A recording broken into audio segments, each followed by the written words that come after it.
Thank you. And thank you, Steve. And thank you for your leadership this past year.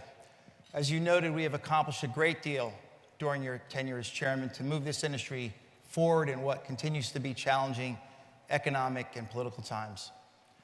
We were able to achieve so much because of the sound guidance and focus you and the entire leadership team and board have provided.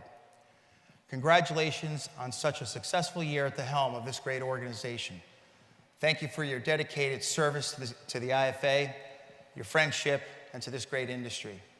Steve, because of your focused efforts in several key strategic areas, most notably advocacy and multi-unit franchisee engagement, we are clearly a stronger, increasingly relevant voice on small business issues both at the federal and state levels. I would also like to add my congratulations to our Hall of Fame winners. It's fitting that this special edition of the Hall of Fame has focused on those who have not only helped to build the franchise model, but who have made great contributions to its enduring success.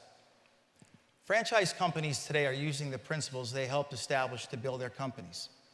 It also illustrates how we have worked together through the IFA to ensure that franchising remains the strong and vibrant business model that has helped establish and grow so many great American brands, both large and small. But as we take a moment to talk about the state of the association, I want to share with you how we are facing head-on some very significant threats to the tenets of the franchise model.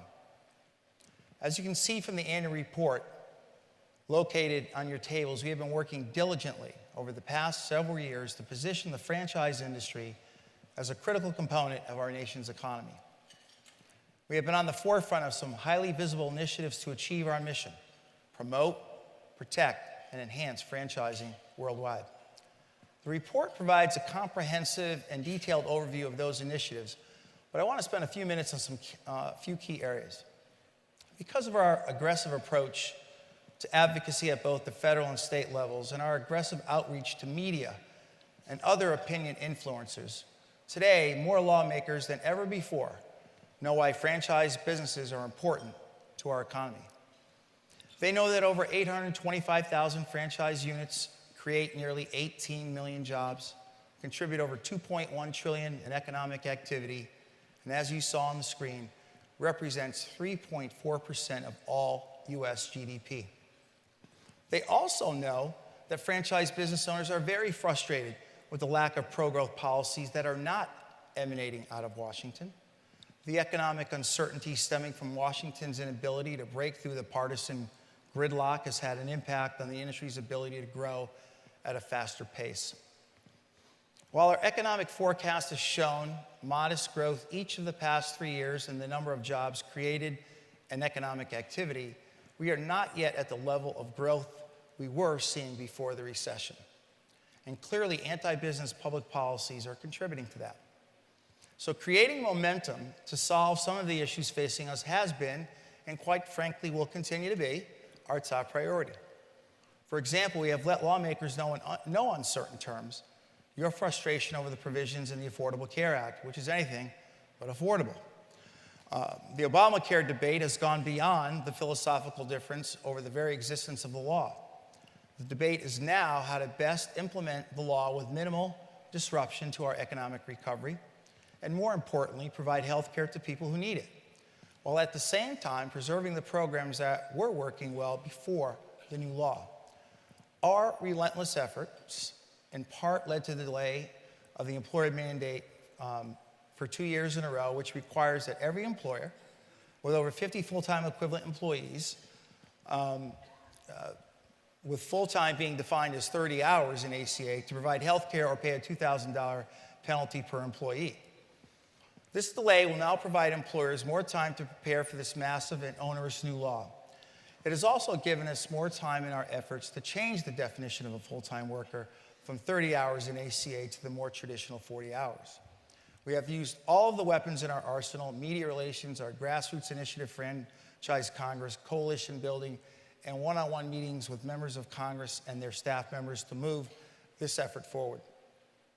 While partisan rancor and negative rhetoric continue to fuel the seemingly endless gridlock on Capitol Hill, we are gaining momentum on this issue, And there is a good possibility that we will get this done this year, which will help you to adjust and implement this new law in the least expensive and burdensome way, while also helping employees with more certainty in their own planning. We are employing the same tactics to achieve reform of our immigration and tax laws.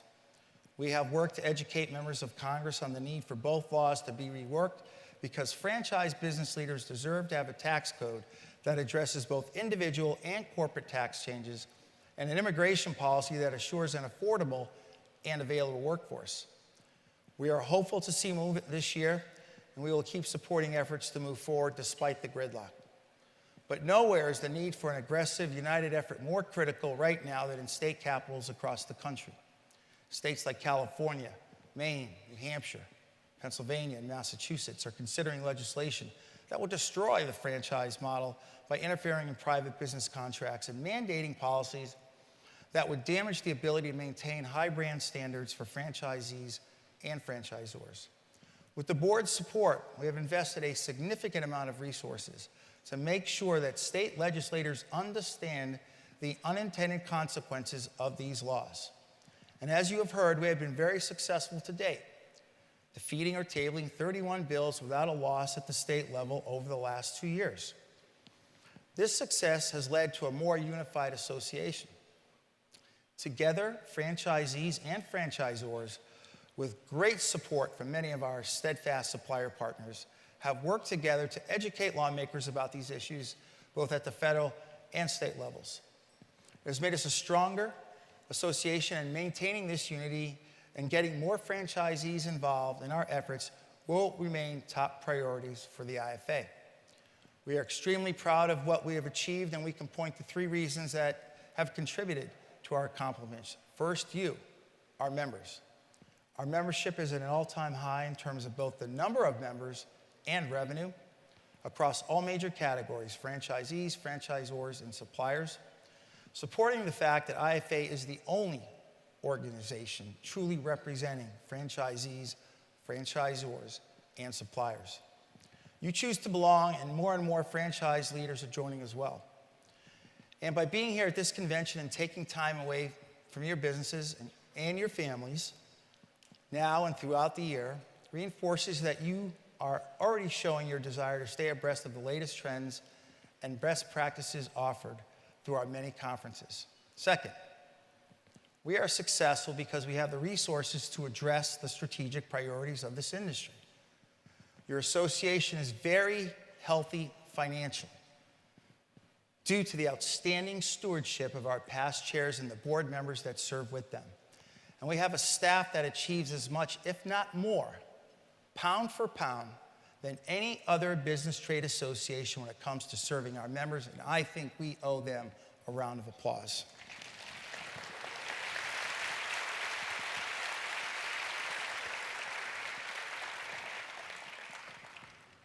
With the launch of the Foundation's capital campaign this year, we will ensure that we have the necessary resources going forward to meet the challenges ahead.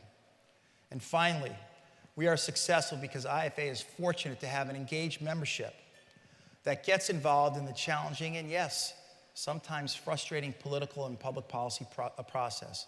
Trust me, I live it and breathe it, as our team does each and every day.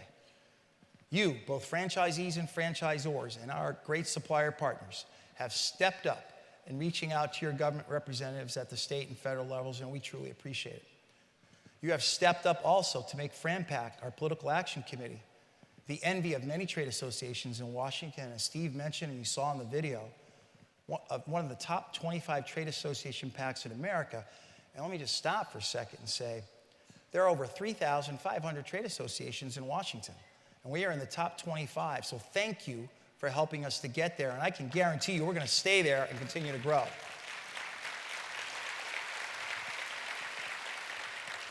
And the other thing is, what's great about our membership, your vote.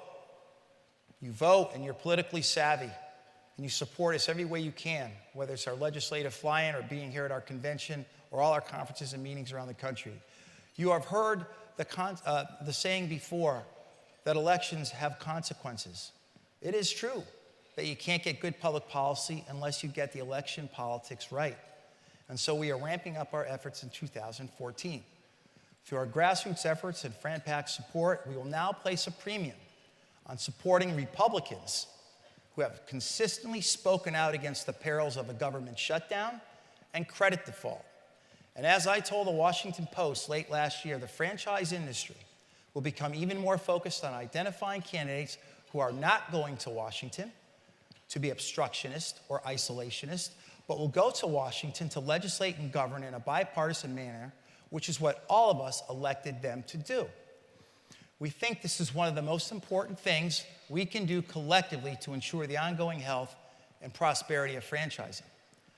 And we will need your continued support and engagement to continue to get this done and move the ball down the field. In closing, enjoy the convention. We have a terrific event planned for you, and get ready for another year of full achievements. Working together, we can and we must continue the path that the 5 icons that we just honored have forged, especially in these still very challenging economic and public policy times. On behalf of the IFA family, thank you for being here and thank you for your ongoing support. We simply could not do it without you. Thank you so much.